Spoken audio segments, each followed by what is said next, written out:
Hey guys, आप लोग के फाइनल एग्जाम्स नेक्स्ट ईयर होंगे नवंबर 2025 में।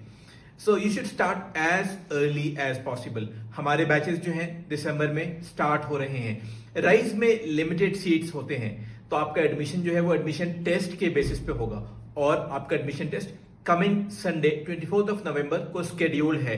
इस बार हम एग्जाम 3 सेंटर्स पे ले रहे हैं। पहला राइज गोमती बाग में, दूसरा कुपवारा में अलेक्जेंड्रा सेकेंडरी स्कूल में है एंड तीसरा कुलगाम में इंपीरियल कॉन्वेंट स्कूल में है। Rise is the only institute in Kashmir sending students to top medical as well as engineering colleges. In fact इसके अलावा हमारे बहुत सारे बच्चे फॉरेन यूनिवर्सिटीज में भी पढ़ते हैं। हमारा क्वालिटी पे बहुत ज़्यादा फोकस होता है। फैकल्टी हमारी अमेजिंग है from all over the country. हम इंडिविजुअली बहुत ज़्यादा फोकस करते हैं बच्चों पे। डाउट सेशंस होते हैं रोज 1-on-1। So give the admission test if you are qualified. Will see you. Thank you.